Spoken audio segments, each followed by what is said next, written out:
Breaking news, যমুনায় অর্থনৈতিক বৈঠক শেষ, পে স্কেল নয় 25% মহার্ঘ ভাতার সিদ্ধান্ত জানালেন অর্থ উপদেষ্টা। তো বন্ধুরা, এই বিষয়টি নিয়ে আজকের এই ভিডিওটিতে বিস্তারিতভাবে আলোচনা করতেছি। তাই ভিডিওটি সম্পূর্ণ দেখার জন্য অনুরোধ রইল। অনুষ্ঠিত এক গুরুত্বপূর্ণ অর্থনৈতিক বৈঠকের পর দেশের সরকারি কর্মচারীদের জন্য একটি গুরুত্বপূর্ণ ঘোষণা এসেছে। বৈঠক শেষে অর্থ উপদেষ্টা সাংবাদিকদের সামনে এক সংক্ষিপ্ত বক্তব্যে জানালেন, চলতি বাজেট ও অর্থনৈতিক সীমাবদ্ধতার কারণে নতুন পে স্কেল কার্যকর করা সম্ভব নয়। তবে সরকার কর্মচারীদের জীবনযাত্রার মান বজায় রাখার জন্য 25% মহার্ঘ ভাতা প্রদানের সিদ্ধান্ত নিয়েছে। বৈঠকে উপস্থিত অর্থনীতি বিশেষজ্ঞরা জানাচ্ছেন, এই সিদ্ধান্ত মূলত বাজেটের বাস্তবতা, সরকারি আয় ব্যয় ভারসাম্য এবং চলমান মুদ্রাস্ফীতির প্রভাব বিবেচনা করে নেওয়া হয়েছে। বৈঠকে বিভিন্ন দপ্তরে উচ্চ পর্যায়ে কর্মকর্তা ও প্রধান উপদেষ্টা উপস্থিত ছিলেন। অর্থ উপদেষ্টা বলেন, আমরা চাই সরকারি কর্মচারীরা বর্তমান কঠিন পরিস্থিতিতেও দৈনন্দিন জীবনযাত্রার বড় ধরনের প্রভাব অনুভব করতে না করেন। পে স্কেল বিষয়ে দীর্ঘ সময় ধরে চলা আলোচনা এখন সমাধান হয়নি, তবে মহার্ঘ ভাতার মাধ্যমে আমরা এটির জরুরি সমাধান নিশ্চিত করেছি। এই ঘোষণার পর সরকারি কর্মচারীদের মধ্যে মিশ্র প্রতিক্রিয়া লক্ষ্য করা গেছে। অনেকে মনে করেছেন 25% মহার্ঘ ভাতা চলতি সময়ে অর্থনৈতিক চাপ কিছুটা কমাবে, কিন্তু দীর্ঘদিন ধরে প্রার্থিত পে স্কেল বৃদ্ধির দাবি সঙ্গে এটি পর্যাপ্ত নয়। একই সঙ্গে কিছু বিশেষজ্ঞরা বলেছেন, বাজেটের সীমাবদ্ধতা বিবেচনা করে এটি সরকারের পক্ষ থেকে দায়িত্বশীল ও বাস্তবসম্মত পদক্ষেপ। তো বন্ধুরা, ভিডিওটি চলাকালীন সময় এখন পর্যন্ত যারা আমাদের এই চ্যানেলে নতুন সদস্য রয়েছেন তাদেরকে চ্যানেলটি সাবস্ক্রাইব করে পাশে থাকার বেল আইকনটি অল করে দেওয়ার জন্য অনুরোধ রইল। রাজনৈতিক বিশ্লেষকরা মনে করেছেন, এই ঘোষণার মাধ্যমে সরকার চাইলেও কর্মচারীদের ক্ষোভ কিছুটা হ্রাস করতে, তবে তারা সতর্ক করে জানাচ্ছেন, পে স্কেল বৃদ্ধির বিষয়টি দীর্ঘমেয়াদে সরকারি কর্মচারীদের মধ্যে মন্তব্যটি সৃষ্টি করতে পারে। বিশেষত নির্বাচনের আগে যদি স্থায়ী সমাধান না আসে, তবে আন্দোলনের চাপ আরও তীব্র হতে পারে। অর্থনৈতিক বিশ্লেষকরা বলেছেন, মহার্ঘ ভাতা 25% বৃদ্ধি মূলত মূল্যস্ফীতি, দৈনন্দিন পণ্যের দাম বৃদ্ধি এবং সরকারি কর্মচারীদের ক্রয় ক্ষমতা বজায় রাখার প্রয়াস হিসেবে নেওয়া হয়েছে। বৈঠকে আলোচনা করা হয়েছে কিভাবে সরকারের বাজেট সীমাবদ্ধতার মধ্যে কর্মচারীদের জীবনযাত্রার মান ধরে রাখা সম্ভব।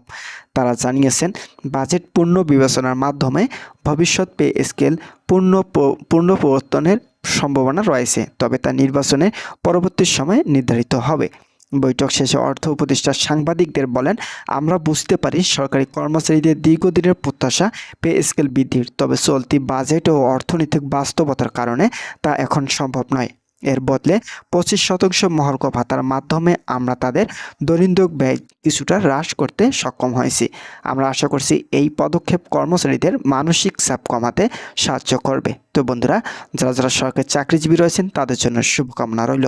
তারা পরবর্তী আপডেট পেতে এখনই চ্যানেলটি সাবস্ক্রাইব করে পাশে থাকার বেল আইকনটি অল করে রাখুন। দেশব্যাপী সরকারি দপ্তরগুলোতে এই ঘোষণা দ্রুত ছড়িয়ে পড়েছে। কর্মচারীরা সামাজিক যোগাযোগ মাধ্যমে তাদের প্রতিক্রিয়া জানাচ্ছেন। অনেকেই লিখেছেন, মহার্ঘ ভাতা সহায়ক, তবে পে স্কেল না পারায় হতাশ তৈরি হয়েছেন। অন্যদিকে কিছু অর্থনীতিবিদ বিশেষজ্ঞ বলেছেন, এটি সরকারের দীর্ঘমেয়াদী অর্থনৈতিক স্থিতিশীলতার জন্য প্রয়োজনীয় একটি বাস্তবসম্মত পদক্ষেপ, যা বাজেট ভারসাম্য বজায় রাখবে। রাজনৈতিক পর্যবেক্ষক মনে করেছেন, এই ঘোষণার মাধ্যমে সরকার একটি মধ্যপন্থী সমাধান উপস্থাপন করেছে। এটি সরকারি পে স্কেল বৃদ্ধির দাবি পূরণ করে না, তবে তাৎক্ষণিকভাবে সরকারি কর্মচারীদের অর্থনৈতিক চাপ কিছুটা হ্রাস করবে।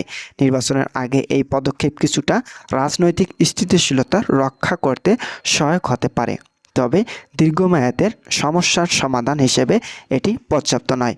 অর্থনৈতিক বিশ্লেষক অনুযায়ী মহার্ঘ ভাতার 25% বৃদ্ধি মূলত নির্দিষ্ট আয়ের শ্রমিক ও সরকারি কর্মচারীদের ক্রয় ক্ষমতা রক্ষার জন্য পরিকল্পিত। বিশেষজ্ঞরা বলেছেন, এই পদক্ষেপ সরকারি খরচ বৃদ্ধি করবে, তবে বর্তমান বাজেট সীমাবদ্ধতার মধ্যে এটি সম্ভবত এবং কার্যকর। এই সিদ্ধান্ত প্রেক্ষাপটে সরকারি কর্মচারীদের মধ্যে আশা ও হতাশার মিশ্র অনুভূতি তৈরি হয়েছে। অনেকে মনে করেছেন, এটি আগামী নির্বাচনের আগে একটি সাময়িক সমাধান, তবে স্থায়ী সমাধানের জন্য পে স্কেল বৃদ্ধির দাবি অব্যাহত থাকবে। অন্যদিকে বিশেষজ্ঞরা বলেছেন, মহার্ঘ ভাতার মাধ্যমে বর্তমান বাজেটের মধ্যে কিছুটা স্বস্তি আসবে, যা অর্থনীতির উপর অতিরিক্ত চাপ সৃষ্টি করবে না। তো বন্ধুরা, বৈঠকে পরবর্তী দিনগুলো সরকারি দপ্তরগুলোতে এই সিদ্ধান্তের বাস্তবায়ন শুরু হবে। মহার্ঘ ভাতায় এই 25% বৃদ্ধি কর্মচারীদের আয়ের কিছুটা বৃদ্ধি করবে এবং দৈনন্দিন জীবনযাত্রার ব্যয় সামাল দিতে সহায়ক হবে। তবে দীর্ঘমেয়াদী এই পে স্কেল বৃদ্ধি নিয়ে সরকারের নীতি ও সম্ভাব্য পদক্ষেপ আগামী বাজেট আলোচনায় পুনর্নির্ধারণের বিষয় হয়ে দাঁড়াবে।